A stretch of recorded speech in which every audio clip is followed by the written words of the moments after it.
മധുസേട്ടൻ പുനർജീവനിലെ മക്കളേക്ക് കൊണ്ട് നോർത്ത് ഇന്ത്യയിലേക്ക് മിഷൻ യാത്ര നടത്താറില്ലേ? ഇത്തവണ ഇവിടേക്ക് പോകുന്നത് ഞാൻ 7ാമത്തെ തവണയാണ് യാത്ര ചെയ്യുന്നത് ഇവരും കൊണ്ട്. ഇവർ ആദ്യഘട്ടത്തിൽ ഭയങ്കര തടസ്സങ്ങളായിരുന്നു. പക്ഷെ അതൊക്കെ ഓരോ തവണ നമ്മളതിനെ അഡ്വഞ്ചറായിട്ട് പ്രതിബന്ധം മറന്ന് വരെ എനിക്ക് മാവൻ തുടച്ചെന്ന് പറയില്ലേ എന്നതുപോലെ ആയിരിക്കും നമ്മളെ യാത്ര, നമ്മൾ അറിയാതെ തന്നെ. പശുതാൽമോനാൽ നയിക്കപ്പെടുന്ന യാത്രയാണ്. ആദ്യം പോയത് ഞാൻ മധ്യപ്രദേശിലെ സാഗർ രൂപതയിലേക്കാണ്. പല സൈറ്റുകളിലേക്കാണ് 4 തവണ പോയത്. പിന്നെ നാഗ്പൂര്. ഇപ്പൊ കഴിഞ്ഞ വർഷം ഛത്തീസ്ഗഡിലേക്കാണ് പോയത്. ഇവരെയും കൊണ്ട് വീൽ ചെയർ അടക്കാം. അന്ന് ഞങ്ങൾ 35 ആളാണ് പോയത്. 22 വീൽ ചെയർ കൊണ്ടുപോയിരുന്നു. 2 ട്രെയിൻ കയറിയിട്ട് ഇവിടുന്ന് വിശാഖപട്ടണം ടു ജഗദൽപൂരി, അങ്ങനെ അവിടെ സ്റ്റേ ചെയ്ത്. അപ്പോൾ കഴിഞ്ഞ വർഷത്തിലെ അനുഭവം, മുൻകാലങ്ങളിലൊക്കെ ഞങ്ങൾ 5 ദിവസം നിത്യാരാധനയ്ക്ക് എഴുന്നള്ളിച്ച് വെച്ചുകൊണ്ട് പ്രയറും കാര്യങ്ങളും അവിടെ നിന്നുള്ള സിസ്റ്റേഴ്സ് അച്ഛന്മാരെ അനുഭവം വചന ശുശ്രൂഷയൊക്കെ ഞങ്ങൾക്ക് നൽകി ഞങ്ങൾ അന്യദേശത്ത് ഭയങ്കര ഉത്സാഹകരാക്കി മാറ്റാറുണ്ട്. ഈ കഴിഞ്ഞ വർഷം ഛത്തീസ്ഗഡിൽ പോയപ്പോൾ ഞങ്ങൾ ടീം ദൈവം അറിയാതെ എടുത്ത് മാറ്റി. ഭയങ്കര അത്ഭുതകരമായിരുന്നു. ഇവരിത്രയും വയ്യാത്തവര് തന്നെ കണ്ടപ്പോൾ തന്നെ അവിടെ സിസ്റ്റേഴ്സിനും അച്ഛന്മാർക്കും വലിയൊരു അനുഭവമായി എന്നാ പറയുന്നത്. അതുപോലെ തന്നെ 24 മണിക്കൂറും, കാരണം എൻ്റെ മക്കള് എപ്പോഴും വയ്യാത്തവരാ, ശരീരം തളർന്നവര്, വീൽ ചെയറിലുള്ളവര്, അങ്ങനെ കൊച്ചുകുട്ടികള്, 80 വയസ്സായ പ്രായമായിട്ടുള്ളവരൊക്കെ ഉണ്ടായിരുന്നു. അപ്പൊ ഇവരൊക്കെ ആയിട്ട് അവിടെ ചെന്നപ്പോൾ ഞാൻ അച്ഛന്മാരൊക്കെ എനിക്ക് നിർദ്ദേശം കൊടുക്കാൻ നൽകിയത് ദിവ്യബലി ഒന്നും വേണം, ആരാധനയ്ക്ക് 24 മണിക്കൂർ വിളിച്ചു വെക്കണം. പിന്നെ എൻ്റെ മക്കൾക്ക് സൗണ്ട് കുറയ്ക്കാതെ പ്രാർത്ഥന ചെല്ലാൻ പറ്റില്ല. അതുകൊണ്ട് അവർ മയങ്ങി പോവും, ക്ഷീണിതരായി പോവും. അപ്പോൾ നല്ല സൗണ്ടിലായിരിക്കണം. ആ ദേശത്തിന്റെ പ്രത്യേകതയ്ക്ക് അനുസരിച്ച് നമ്മൾ ചോദിക്കണമല്ലോ ആദ്യം. അപ്പൊ അതെല്ലാം ആ ഒരു സന്തോഷത്തോടു കൂടി ഞങ്ങൾക്ക് ഒരുക്കി തരികയായിരുന്നു. അതുപോലെ അവിടെ എല്ലാ ദിവസവും 2-3 ക്ലാസ്സുകൾ ഞങ്ങൾക്ക് നൽകിയിരുന്നു. ഈ ക്ലാസ്സിന്റെ തീം ഞങ്ങൾ ഉദ്ദേശിച്ചത് അവിടുത്തെ മിഷൻ മേഖലകളിലുള്ള വൈവിധ്യമാർന്ന സാഹചര്യങ്ങൾ, തടസ്സ സാഹചര്യങ്ങളും അനുകൂല സാഹചര്യങ്ങളും അതുവഴി അതിജീവിച്ച മേഖലകൾ, ഇത് അവരിൽ നിന്ന് ഞങ്ങൾക്ക് പങ്കുവെച്ച് കിട്ടുകയായിരുന്നു. അപ്പൊ ഇവിടെ നിന്ന് ഈ വയ്യാത്ത മക്കള് അവിടെ ചെന്ന് സന്തോഷത്തോടു കൂടി 24 മണിക്കൂറും പ്രാർത്ഥിക്കുന്നതും അവിടുത്തെ പുതിയ മിഷൻ ലോകത്തിലെ നാനാജാതി മതസ്ഥർക്ക് കിട്ടുന്ന അനുകൂല ഘടകങ്ങൾ, അതിന് തടസ്സപ്പെടുന്ന മേഖലകളിൽ നിന്ന് വിടുതൽ കിട്ടാനുള്ള അവസരങ്ങളും നമുക്ക് ഒരുക്കുകയായിരുന്നു. അപ്പൊ അത് വലിയൊരു പുതിയൊരു അനുഭവമായി. ഞങ്ങൾക്ക് മാത്രല്ല അനുഭവമായത് അവിടുത്തെ മക്കൾക്കും വലിയൊരു അനുഭവമായി. പ്രത്യേകിച്ച് സിസ്റ്റേഴ്സും അച്ഛന്മാരും ഞങ്ങളോട് പറയാ, ഇത് ഞങ്ങളെ സംബന്ധിച്ച് ചെയ്തുകൊണ്ടിരിക്കുന്ന അവസ്ഥയില് വളരെ വിലപ്പെട്ടിട്ടുള്ളതാണ്. ഇവര് സഹന സഹിച്ച് ഇവിടെ വന്ന് സന്തോഷിച്ച് സന്തോഷത്തോടു കൂടി പ്രാർത്ഥിക്കുന്നതും ജീവിക്കുന്നതും. അതുപോലെ ഞങ്ങൾ 4 ടൺ തുണി കൊണ്ടുപോയിരുന്നു, ലോറിയിൽ കയറ്റി വിട്ടു. ഇവിടെ കേരളത്തിലെ പല ഇടവകളിൽ നിന്ന്, നമ്മുടെ തൃശ്ശൂർ രൂപതയിൽ തന്നെ മെയിൻ ഇടവകളിൽ നിന്നും പല വീടുകളിൽ നിന്നൊക്കെ വന്നിട്ടുള്ള ഉപയോഗയോഗ്യമായ വസ്ത്രങ്ങൾ ശേഖരിച്ച് ഞങ്ങൾ അവിടെ ഒരു ടെക്സ്റ്റൈൽസ് രൂപത്തിലായി ഡിസൈൻ ചെയ്തിട്ടുണ്ടായിരുന്നു. ഇപ്പൊ ഒരു സെക്ഷനിൽ പോയ പാന്റ് കിട്ടും, ഒരു സെക്ഷനിൽ ഷർട്ട് കിട്ടും, ചാക്കിൽ നിന്ന് വാരി എടുക്കുന്നു വേണ്ട, ടെക്സ്റ്റൈൽസ് രൂപത്തിലേക്ക് ആക്കി. അവിടുത്തെ ഭാഷയിൽ എഴുതി വെച്ച് സൗജന്യ വസ്ത്രാലയം, ഫ്രീ റെഡിമെയ്ഡ് സെന്റർ. അപ്പൊ അവരുടെ ദേശത്തുള്ളവര് ഒരു ജോഡി ഡ്രസ്സും ഒന്നും ഇല്ലാത്തവരാണ് പലരും വരണത്. അപ്പൊ അവരെ അനുഭവത്തിലേക്ക് അവർക്ക് നിധി കിട്ടിയാൽ മതി. നമ്മുടെ യൂസർ വസ്ത്ര, പക്ഷെ അവരെ സംബന്ധിച്ച് ഏറ്റവും വിലയുള്ളതും ഏറ്റവും വാല്യൂ ഉള്ള സാധനം സ്വന്തം ജീവിതത്തിൽ കിട്ടിയ സന്തോഷത്തിലാണ് അവരത് 4 ദിവസം കൊണ്ട് ഈ 5 ടൺ തുണി അവിടെ ഞങ്ങൾക്ക് ഡിസ്ട്രിബ്യൂട്ട് ചെയ്യാനായിട്ട് ഈ ആരാധന നടക്കുമ്പോൾ സാധിച്ചു എന്നുള്ളത് വലിയൊരു ഇതാണ്. എത്രത്തോളം രോഗികളായ, അതായത് കിടപ്പ് രോഗികളൊക്കെ ആയിട്ടുള്ള, അല്ലെങ്കിൽ നടക്കാൻ പറ്റാത്തവരൊക്കെ ആയിട്ട് എത്ര പേരെ ഈ യാത്രയിൽ 35 ആള് പോയതില് 18 ആളും ശരീരം തളർന്നവരാണ്. പിന്നെ ഒരു 8 ആളോളം പ്രായാധികമുള്ളവരാണ്. പിന്നെ സ്റ്റിക്കുമ്പോൾ നടക്കാവുന്ന ആൾക്കാരാ. അങ്ങനെ തന്നെയാണ് 35. അതിൽ 3-4 ആൾക്കാരാണ് ഞങ്ങൾ എന്നെ പോലെ ആരോഗ്യമുള്ള തരത്തില് ഉള്ളൂ. അപ്പോ ഇത് ഇവരും പരസ്പരം കോപ്പറേറ്റ് ചെയ്യും. ശരിക്കും പറഞ്ഞാൽ ഇവിടുന്ന് വിശാഖപട്ടണം പോയപ്പോ വിശാഖപട്ടണക്ക് ടിക്കറ്റ് ബെർത്ത് ഉണ്ട്, പല കമ്പാർട്ട്മെന്റ് ഇല്ല. അത് ഞങ്ങൾ പോയി പരിചയമുള്ളതുകൊണ്ട് ഓടി നടന്ന കാര്യങ്ങളൊക്കെ ചെയ്ത് കൊടുക്കാൻ പറ്റും. പക്ഷെ ഈ പ്രാവശ്യം പോയ ട്രെയിനിൽ മാത്രം കാല് കുത്താൻ റിസർവേഷൻ കമ്പാർട്ട്മെന്റിൽ സ്ഥലമില്ല. ഒറീസ ബംഗാളിലുള്ള തൊഴിലാളികളാണ്. ഇത് ഞങ്ങൾക്ക് അറിയില്ലായിരുന്നു. പക്ഷെ ഇവരെ ഏതോ സ്ഥലത്തൊക്കെ കൊണ്ടുവച്ചിട്ട് ഞങ്ങൾ അങ്ങനെയാണ് ചെയ്യണേ. ട്രെയിനിൽ അതിനെ കൊണ്ട് കയറ്റും. അതിനുശേഷം ഓൺ ദ വേയില് സീറ്റ് ബെർത്ത് അന്വേഷിച്ചിട്ട് ആ നമ്പറിലേക്ക് മാറ്റി പിന്നെ ഒരുമിച്ചാക്കാൻ മറ്റുള്ള യാത്രകളുടെ പങ്കാളിത്തം. ഇതൊന്നും പറ്റാത്തൊരവസ്ഥ. മൂത്രം ഒഴിക്കാൻ പോലും ഇവർക്ക് സൗകര്യം ഉണ്ടാക്കി കൊടുക്കാൻ പറ്റാത്തൊരവസ്ഥ, വെള്ളം കൊടുക്കാൻ പോലും സൗകര്യം ഇല്ലാത്തൊരവസ്ഥ. ഈ അവസ്ഥയില് ഇവര് ശരിക്കും പറഞ്ഞാൽ സുവിശേഷം തന്നെയായിരുന്നു. കാരണം ഇവരെ വിശാഖപട്ടണത്തിൽ നിന്ന് ഇറങ്ങുമ്പോൾ ഒരു 2 ഫാമിലി ഞങ്ങൾ കാത്തുക്കുന്നുണ്ട്. റെയിൽവേ സ്റ്റേഷനിൽ നിന്ന് ഞങ്ങൾക്ക് ഇൻഫർമേഷൻ ഉള്ളത് കൊണ്ട് അവര് പോലീസുകാരുണ്ട്. പക്ഷെ ഇതിന് വലിച്ചൂരിട്ടാണ് ഇവരെ പലരും ഈ അവസ്ഥയിലുള്ളവരെ പുറത്തേക്ക് എടുത്തത്. ശരിക്കും പറഞ്ഞാൽ ഇവരെന്നെ അപ്പാന്നാണ് വിളിക്കുക. ഒരു അപ്പൻ എങ്ങനെ ഒരു ജീവിതത്തില് വേദനിക്കും, അത്രമാത്രം ഈ 1.5 ദിവസം ഞാൻ ട്രെയിനിൽ കഴിച്ചു കൂട്ടി. കാരണം കൊണ്ടുപോകുന്നത് തന്നെ സാഹസം തന്നെ പലരും സ്നേഹത്തോടുകൂടി ഉപദേശിക്കാറുണ്ട്. ഇവർക്ക് എന്തെങ്കിലും പറ്റിയാലത്തെ അവസ്ഥ എന്ന് വെച്ചാൽ യാത്രക്കാർ മാത്രമല്ല എല്ലാ മേഖലയിലും പ്രതിസന്ധിയാണ്. ശരിക്കും ഒരു ഞാനറിയാതെ എന്നെ പ്രാചിത്വം പരിത്യാഗം, ഇപ്പൊ ഞാൻ ചാക്കുവസ്ത്രം ഉപയോഗിക്കുന്നുണ്ട്, അല്ലെങ്കിൽ പരിത്യാഗം കുറെ മേഖല യൂസ് ചെയ്യുന്നുണ്ട്. ശരിക്കും ഈ ട്രെയിൻ യാത്രയില് ഒരു പ്രാചിത്വ പരിത്യാഗ പ്രാർത്ഥന ദൈവം എന്നിലൂടെ എന്റെ മക്കളിലൂടെ നടത്തി. കാരണം ഇവരിറങ്ങി കഴിഞ്ഞ് ഇവരെ ഇതിലേക്ക് കൊണ്ടുപോയി കുളിപ്പിച്ചെല്ലാം കഴിഞ്ഞ് കഴിഞ്ഞപ്പോ ഞാൻ ചോദിച്ചു, ആശ്വാസമായിട്ടൊന്നും കുഴപ്പമില്ലാന്ന് തോന്നിയപ്പോ, എങ്ങനെയാണ് നിങ്ങൾ ഇതിനെ അതിജീവിച്ചത്? ഇവര് 2 ആള് 3 ആള് ഇത് പല സെക്ഷനിലൊക്കെ ഇരിക്കണേ. ഇവിടെ എല്ലാം കൊടുത്തും ഒരേ താളത്തിൽ പരിശുദ്ധാത്മാവ് ഇവർക്ക് ഉറപ്പ് കൊടുത്തു. അധികം വെള്ളം കുടിക്കരുത്, അധികം ഭക്ഷണം കഴിക്കരുത്, ഒന്നും ഫോണിയോടൊന്നും ഇൻഫർമേഷൻ കൊടുത്തിട്ടില്ലേ. ഇവര് ചോദിച്ചറിഞ്ഞപ്പോ പലരും ഇതന്നെ ചെയ്തിരിക്കുക, സെയിം ടീം ചെയ്തിരിക്കുക. അതിനാൽ തന്നെ അവർക്ക് ആ സമയത്തെ ആ സാഹചര്യത്തെ അതിജീവിക്കാനും ഇതില് വിഷമിക്കുന്ന ഞാൻ എന്റെ കൂടെയുള്ളവരോ ബുദ്ധിമുട്ടിക്കാതെ ഇരിക്കാനും വേണ്ടി അവര് അതൊരു അനുഗ്രഹമായിട്ട്, ഒരു പ്രാചിത്വമായിട്ട്, ഒരു പരിത്യാഗമായിട്ട്, ഒരു പ്രാർത്ഥനയായിട്ട് ജപമാല ചൊല്ലി ഈ 1.5 ദിവസം ട്രെയിനിൽ യാത്ര ചെയ്തു. ഒരാൾക്ക് പോലും യൂറിൻ ഇൻഫെക്ഷനോ ഒരാൾക്ക് പോലും വേറെയുള്ള മേഖലകളോ ഒന്നുമില്ലാതെ ദൈവം കാത്തുവരുവാൻ. അവിടുന്ന് ഞങ്ങൾക്ക് യാത്രയില് ദൈവത്തിന്റെ സാന്നിധ്യം, പരിപാലനം മനസ്സിലാക്കണം. അതായത് ഈ മിഷൻ യാത്രയിൽ ഈശോ തന്നെ കൂടെ ഉണ്ടായിരുന്നു എന്നുള്ളതാണ്.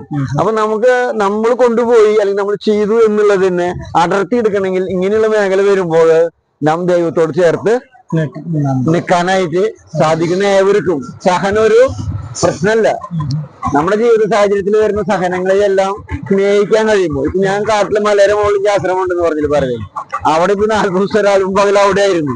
അപ്പൊ മഴ ഇടയിൽ പെയ്തു. ഈ മഴ പെയ്തപ്പോ ഈ എന്തെങ്കിലും പുറത്തേക്ക് വരും.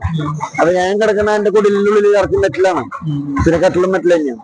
അപ്പൊ ആ കല്ലിന് ഒരു സുഖമുണ്ട്, തണവൊക്കെ ഉണ്ടാവും, ചെറിയൊരു തണവൊക്കെ ഉണ്ടാവും. അപ്പൊ ഈ വീർപ്പൂട്ടിൽ നിന്ന് ഈ പാമ്പ് വെള്ളിക്കട്ടനാണ് അവിടെ വരാം, പിന്നെ ഈ കൈപ്പച്ചോളം വലിപ്പുള്ള കരിന്തേള് വരും. പക്ഷെ ഇതിനൊക്കെ ഞാൻ അവിടെ ജീവിച്ച് പഠിച്ച് പരിചയമുള്ളത് കൊണ്ടും അവറ്റങ്ങളെ ഉപദ്രവിക്കാത്തത് കൊണ്ടും ഇവരൊക്കെ വന്നപ്പോഴൊന്നും എനിക്ക് വേറെ ഭയം വേറെ ഒന്നും തോന്നിയില്ല. അവരെ അടുത്ത് അതിൻ്റെതായ സാഹചര്യത്തിലേക്ക് നീക്കി കൊല്ലാതെ അവരെ സ്നേഹിച്ചു വിടാൻ. അപ്പൊ എന്നോട് ചോദിക്കും, ഇതിനുള്ള ഗുണം എന്താണ്? നമുക്ക് നമ്മുടെ അനുദിന ജീവിതത്തില് ഇങ്ങനെയുള്ള ക്ഷുദ്രജീവികളെ സ്നേഹിക്കാന്ന് പറയുന്നത് എളുപ്പമുള്ള പണിയൊന്നല്ല. പക്ഷെ നമ്മുടെ ജീവിത സാഹചര്യം അനുസരിച്ച് ആയിട്ടുള്ള സ്നേഹിക്കുമ്പോ നമുക്ക് നമ്മളിൽ നിന്നുള്ള ഈ പ്രഷർ, പ്രതികരണം, കുറ്റപ്പെടുത്തല്, അങ്ങനത്തെ വൈവിധ്യമാർന്ന നമ്മുടെ ഒരു മേഖലകളുണ്ടല്ലോ, അതിൽ നിന്നൊക്കെ നമുക്ക് ചേഞ്ച് കിട്ടും. എന്താ കാരണം അറിയാം, ഇവരെ ഉപദ്രവിക്കാതെ ഇവർ സ്നേഹിക്കുമ്പോ ഇവരോടുള്ള ഭയം അന്യത് പോവല്ലേ. ഇവരെ കൊന്നുവിടാണെങ്കിൽ എന്റെ ഒരു ഭയം ഉണ്ടാവും, ഇവരെ സ്നേഹിച്ചു വിടുമ്പോ ഭയമില്ല. അപ്പൊ അത് ആ സാഹചര്യത്തിൽ ആയിരിക്കെ അതിലുള്ള പരിശീലനം ഇവിടെ നമ്മൾ സമൂഹത്തിൽ ഇപ്പോ ഒരു വീട്ടിലൊരു പനി വന്ന പേടിയാ. ഇവിടെ 6-7 ഓപ്പറേഷൻ വരെ നടന്നിട്ടുള്ള ദിവസങ്ങളുണ്ടായിരുന്നു ഞാൻ ഗുണം കൊണ്ട് നടന്നിട്ട്. നിന്നൊക്കെ ഉത്തരവാദിത്തം ആരായിരിക്കും? കുടുംബക്കാർക്കല്ല എനിക്ക്. എന്നിട്ട് പോലും ഈ ചെസ് കളിക്കുന്ന മാതിരി ദൈവം ഒരു ഹോസ്പിറ്റലിൽ ചിലപ്പോൾ 2 ഉണ്ടാവും. അത് തന്നെ സമയം മാറ്റി തരണം കാണാൻ പറ്റും. 7ലും പങ്കാളിത്തം കൊടുക്കാനായിട്ട് ദൈവനെ കൊണ്ടുപോയിട്ടുള്ള ദിവസം ഉണ്ടായിട്ടുണ്ട്. അപ്പൊ ഞാൻ ആലോചിക്കും, നമ്മൾ വിചാരിച്ച് നടക്കുമോ? നടക്കില്ല.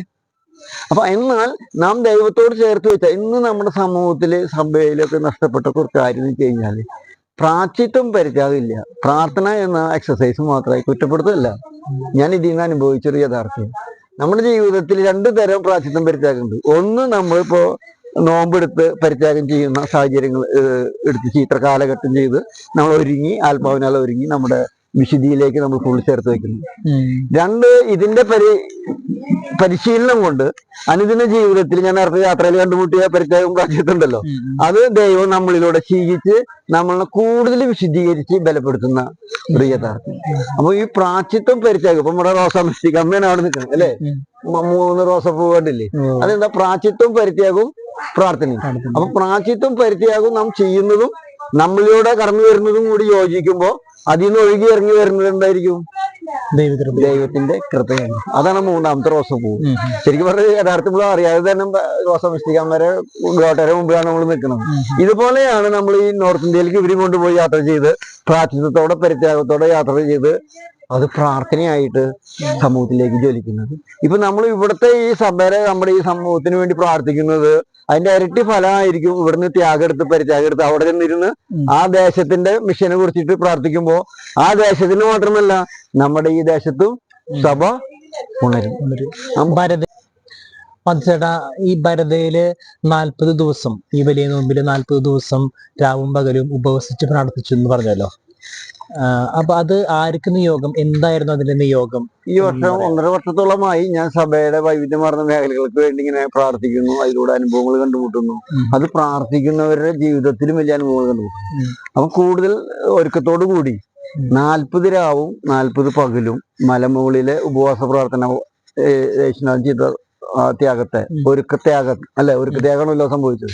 അതുപോലെ മോശയായാലും 40 ദിവസം ഒരുക്കത്യാഗമാണല്ലോ ചെയ്തത്. അതുപോലെ ഒരു ഒരുക്കത്യാഗം ഈ ദിവസങ്ങളില് ഞാൻ ടോണി പിതാവായിട്ട് പങ്കുവച്ചപ്പോ ടോണി പിതാവ് നോമ്പ് തുടങ്ങി ഞായറാഴ്ച ചൊവ്വാഴ്ച വരാന്ന് പറഞ്ഞു. ചൊവ്വാഴ്ച പിതാവ് ഉദ്ഘാടനം ചെയ്ത് ഞങ്ങള് ഞായറാഴ്ച തന്നെ മലയുടെ അടിയിൽ നിന്ന്, ഞങ്ങളുടെ ഭരതാശ്രമം മലയുടെ അടിയിൽ നിന്ന് കുടിയിൽ നിന്ന് മുകളിലോട്ട് കുരിശിന്റെ വഴി 14 സ്ഥലം ഒരു സൈഡ്, മറു സൈഡ് 40 സഹനങ്ങളുടെ പശ്ചാത്തലം ഒരുക്കിയിരുന്നു അവിടെ. എന്ന് പറഞ്ഞാൽ യൂദാസ് ഏറ്റവും പ്രിയപ്പെട്ട 12 ഒരുക്കപ്പെട്ട മക്കളിൽ ഒരാള് ഒറ്റ കൊടുക്കുമ്പോൾ ഒരു പിതാവിന് അനുഭവിക്കുന്ന വേദനയുടെ ആ സഹന പശ്ചാത്തലം. ഒരുപക്ഷെ നമ്മൾ ആ വ്യക്തിയിൽ ക്രൂരതയിലേക്ക് നോക്കുന്നതിലുപരി നാം സ്വയം തന്നെ ചിന്തിച്ച് ധ്യാനിച്ചാൽ നമുക്ക് മനസ്സിലാക്കും നമ്മുടെ അനുദിന ജീവിതത്തിൽ എത്രയോ ആളുകളെ നമ്മള് അത്രമാത്രം സ്നേഹിക്കുന്നവരെ വേദനിപ്പിച്ചിട്ടുണ്ടെന്ന്. അപ്പൊ നമുക്ക് നമ്മളെ തന്നെ സ്വയം ശുദ്ധീകരിക്കാനായിട്ട് പാവബോധം ഉണ്ടാവാനായിട്ട് ആ ഒരു പശ്ചാത്തലം എന്നെ ഭയങ്കര സ്ട്രൈക്ക് ചെയ്തു. അപ്പൊ അങ്ങനെ 40 സഹന പശ്ചാത്തലം അടിയിൽ നിന്ന് മുകളിലോട്ട് ഇങ്ങനെ ഒരുക്കിയിട്ടുണ്ടായിരുന്നു. അതിന് എനിക്കൊരു എളുപ്പം കിട്ടിയത്, ഈ മേഖലയിൽ എന്തെങ്കിലും ഒരുക്കണമെന്ന് തീരുമാനിച്ചപ്പോൾ എന്റെ ചേട്ടൻ അച്ഛൻ ഫാദർ പോൾ ചുങ്കത്ത് ഒരുക്കി ഇംഗ്ലീഷിൽ ഒരു ബുക്കുണ്ട് 40 സഹനങ്ങളുടെ പശ്ചാത്തലത്തെ കുറിച്ച്. അപ്പൊ അതിൽ നിന്ന് ആ വചനവും ആ ചിത്ര പശ്ചാത്തലവും ഞാൻ ഇവിടെ സെപ്പറേറ്റ് ആയിട്ട് പനമ്പിന്റെ പശ്ചാത്തലത്തില് പ്രിന്റഡ് ആയിട്ടുള്ള ഫോട്ടോസ് ആരൊക്കെ കണ്ടാലും അത് ശ്രദ്ധിക്കും. ഇപ്പൊ 14 സ്ഥലം എന്ന് പറയുമ്പോൾ നമ്മളല്ല ആദ്യം മസാല കണ്ട സ്ഥലം എന്ന് പറഞ്ഞ് വിടുന്നതിന് പകരം ഇത് ഓരോ സ്ഥലത്തെയും ധ്യാനിച്ചു കഴിഞ്ഞാൽ നമ്മുടെ അനുദിന ജീവിതത്തിൽ വിശദീകരണം കിട്ടും. അപ്പൊ ആ ഒരു വഴിയിലൂടെയാണ് ഈ ടോണി പിതാവും കുരിശുപുരത്ത് തോമസത്തിനും വേറെ വൈദികരൊക്കെ ഉണ്ടായിരുന്നു. അത് സാന്നിധ്യത്തെ ഉദ്ഘാടനം ചെയ്തുകൊണ്ട് 40 രാവും 40 പകലും അവിടെ തന്നെ താമസിച്ച് പുറത്തേക്കൊന്നും പോവാതെ ഉപവസിച്ച് പൂർണ്ണമായിട്ട് ഉപവസിച്ച് വെള്ളവും ലെമൺ വാട്ടർ മാത്രം ഉപയോഗിച്ചുകൊണ്ട് അവിടെ പ്രാർത്ഥനയായിട്ട് കിടന്നു. ഇനി ഞാൻ ഈ ചാക്കോസ്ത്രം മുള്ളരിഞ്ഞാണ് കെട്ടിയിട്ടാണ് തോറുള്ളത്. അപ്പൊ ഞാൻ ഈ നോമ്പ് ഇങ്ങനെ തുടങ്ങുന്ന സമയത്ത് 6 മണിക്കൂറെങ്കിലും മുള്ളരിഞ്ഞാൻ ശരീരത്തിൽ ഉള്ളിൽ ബന്ധിച്ച് വലിച്ചു കെട്ടിയിട്ടാണ് ജീവിക്കുക. അപ്പൊ അത് ഒക്കെ പരിശീലനം ഉണ്ടെങ്കിലും അത് ചെയ്യാറുണ്ടെങ്കിലും ഒരിക്കൽ പോലും എന്തോരം ഓട്ടമായിട്ട് പോലും ഇൻഫെക്ഷൻ ആയിട്ടില്ലേ. അതേപോലെ ഇൻഫെക്ഷൻ വന്നിട്ട് ഈ മല കയറുന്നത് ഉരുണ്ടാണ് കാരണം അവിടെ ഇങ്ങനെ കട്ട വിരിച്ചിട്ട് ഇങ്ങനെ ആൾക്കാർക്ക് നടന്നു പോകുന്നൊരു വഴി പോലെയുണ്ട്. അപ്പൊ അതില് വീൽ ചെയറിലുള്ള ഒരു ഇലക്ട്രോണിക് വീൽ ചെയർ ഓടിച്ച് കയറും, അല്ലാത്തവരൊന്തി കയറ്റും, അല്ലാത്തൊരു ഒറ്റവടിമ കയറും. ഇവരൊക്കെ ഒപ്പമുണ്ട്, എല്ലാവരും കൂടിയിട്ടാണ് ഞങ്ങൾ ചെയ്യുന്നത്. ഞാൻ മാത്രം ഇങ്ങനെ ഈ ചാക്കോസ്റ്ററിൽ മുള്ളരിഞ്ഞാൻ കെട്ടി താഴേന്ന് ഉരുണ്ട് പരിത്യാഗം ചെയ്ത് ഓരോ സ്ഥലത്ത് എഴുന്നേറ്റ് മുട്ടുകൂട്ടി വീണ്ടും വീണ്ടും ഉരുളും. അങ്ങനെ 14 സ്ഥലം ഈ 40 അത് 50 ദിവസം ചെയ്തു. അപ്പൊ ഈ 40 രാവും 40 പകലുമാണ് പുറത്തേക്ക് ഇറങ്ങാതെ തന്നെ ജീവിച്ചത്. ശരിക്കും പറഞ്ഞാൽ ഇത്രയും തിരക്കിലോടി നടന്ന് ശുശ്രൂഷ ചെയ്യുന്ന എനിക്ക് ഏറ്റവും വലിയൊരു പരിത്യാഗം സാധിച്ചത് അതില്ല. ആ സമയത്ത് വലിയൊരു അത്ഭുതം എന്ന് പറഞ്ഞ മാതിരി ആ സമയത്ത് എന്തുണ്ടായെന്ന് വെച്ച് കഴിഞ്ഞാല് ഈ ഇവിടുത്തെ ഹോസ്പിറ്റൽ മേഖലകൾ ഈ സ്ഥാപനങ്ങളുടെ കാര്യങ്ങളൊക്കെ ഭയങ്കര ടഫായിട്ട് എനിക്ക് അനുഭവപ്പെട്ടു. പക്ഷെ അതെല്ലാം ഞാൻ ഓടി നടന്ന് നടക്കുന്നേക്കാളും ഇരട്ടിയായിട്ട് ഇത് കഴിഞ്ഞ് നോക്കിയപ്പോ നടന്നിരിക്കുന്നു. അപ്പൊ നമ്മളവിടെ പുറത്തേക്ക് ചാടാവുന്ന മാക്സിമം എത്തി, കൺട്രോൾ കിട്ടും. പക്ഷെ കൺട്രോള് 4 ദിവസം പിടിച്ചു എന്നുള്ളൊരു തീക്ഷ്ണമായ ഒരു ചൈതന്യം ദൈവം നൽകിയപ്പോ അല്ലെങ്കിൽ നമ്മൾ കാര്യം പോരും. അതാ പറഞ്ഞ ദൈവം നമ്മളെപ്പോഴും കൈ പിടിച്ച് നടത്തുന്ന ഒരു അനുഭവം. അപ്പൊ അത് സ്പെഷ്യൽ ചെയ്യുന്നത് എന്തിനാണെന്ന് വെച്ച് കഴിഞ്ഞാല് സഭ സമൂഹത്തില് ഉണ്ടാകണം. സഭ സമൂഹത്തിലുണ്ട്, തീക്ഷ്ണമായിട്ടുണ്ട്. പക്ഷെ സഭ ജനം തമ്മിലുള്ള അകൽച്ച കൂടി. മറ്റൊരു പച്ചനെ കാണുമ്പോഴേക്ക് ഈശോമിശിഹായെ സ്തുതിയായിരിക്കട്ടെ എന്ന് പറയുമ്പോൾ അത് തന്നെ ഒരു പ്രാർത്ഥനയാണ്. കാരണം അത് ഹൃദയത്തിൽ നിന്നാണ് ഒരു വിശ്വാസം കൊണ്ട് വരുന്നത് അല്ലെ. എന്നതുപോലുള്ള മേഖലകളൊക്കെ സഭ സമൂഹത്തിൽ നിന്ന് അകന്നുപോയി. അപ്പൊ നിയോഗം വൈദികർക്ക് വേണ്ടിയിട്ടായിരുന്നു. നിയോഗം സഭ സമൂഹത്തിൽ ജോലിക്കാൻ പിതാക്കന്മാര് വൈദികര് സമർപ്പിതര്, വൈദിക വിദ്യാർത്ഥികൾ സമർപ്പിത വിദ്യാർത്ഥിനികൾ, അതുപോലെ മരിച്ചുപോയ വൈദികരുടെയും സമർപ്പിതരുടെയും ആത്മാക്കൾക്ക് വേണ്ടി ഇവർക്ക്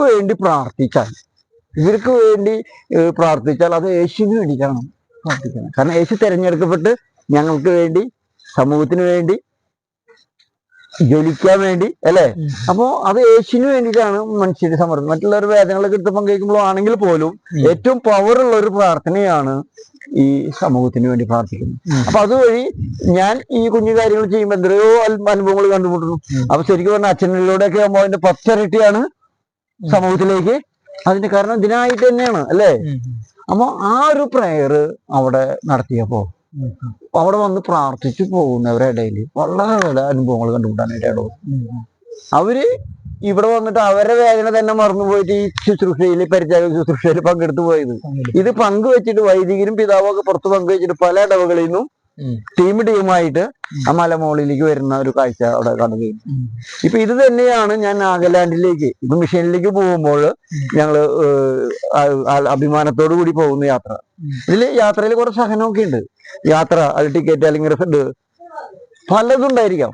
പക്ഷെ ഈ മേഖലയ്ക്ക് വേണ്ടി പ്രാർത്ഥിക്കുന്ന, ഈ മേഖലയ്ക്ക് വേണ്ടി ജീവിക്കുന്ന ഏവരുടെ ഇടയിലും തക്കതായ അടയാളവും പ്രതിഫലവും ദൈവം നൽകും.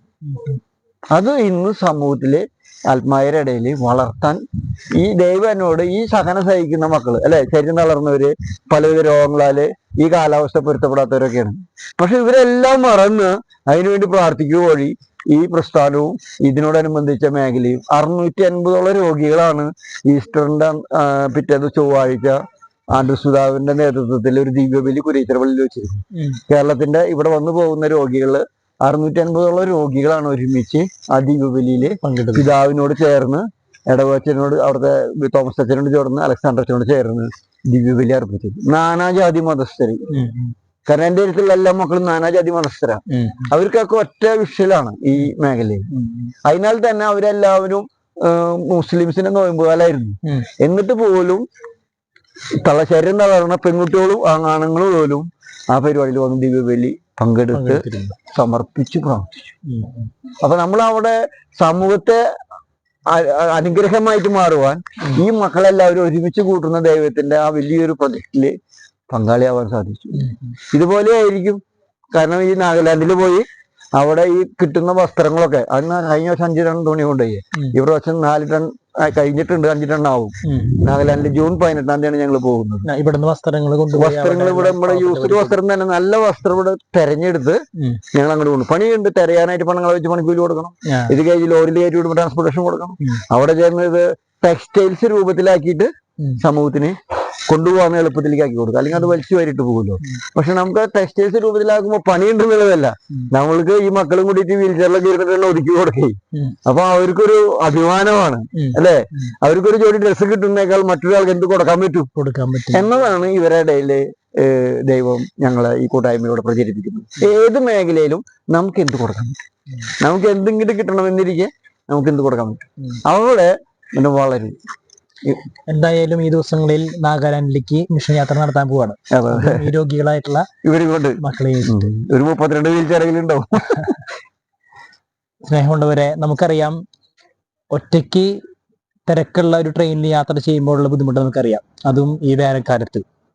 ആ ഒരു സമയത്താണ് ഇത്രയും കിടപ്പ് രോഗികളായിട്ടുള്ള ഏകദേശം 18ഓളം പേര് കിടപ്പ് രോഗികളാണ്.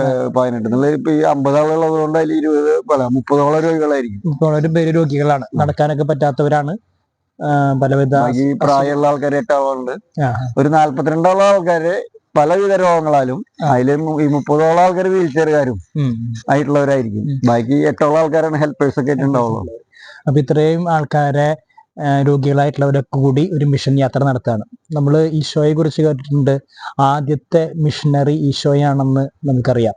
അതായത് പിതാവിനാൽ അയക്കപ്പെട്ട ആദ്യത്തെ മിഷനറി ഈശോയാണ്. ആ ഈശോ മാത്യുസേട്ടന്റെ കൂടെയും അതുപോലെ ഇവരുടെ ഈ ഒരു ടീമിന്റെ കൂടെ ഉണ്ട് എന്ന് എനിക്ക് തോന്നുകയാണ്. ആദ്യത്തെ മിഷനറിയായ ഈശോ തന്നെയാണ് ഇവരുടെ മിഷൻ യാത്രയിലും ഇവരുടെ കൂടെ യാത്ര ചെയ്യുന്നത് എന്ന് മാത്യുസേട്ടൻ പറഞ്ഞ അനുഭവങ്ങളിലൂടെ എനിക്ക് മനസ്സിലാക്കാൻ സാധിക്കുന്നു. മാത്യുസേട്ടന്റെ മിഷൻ യാത്രയ്ക്ക് എല്ലാവിധ മംഗളങ്ങളും നേരുന്നു. ഈശോ അനുഗ്രഹിക്കട്ടെ. യേശുവിന്റെ എമാവൂസ് യാത്രയ്ക്ക് എല്ലാവിധ അനുഗ്രഹങ്ങളും നൽകുക. എനിക്ക് എങ്ങനെ യാത്ര ചെയ്യാൻ പറ്റും?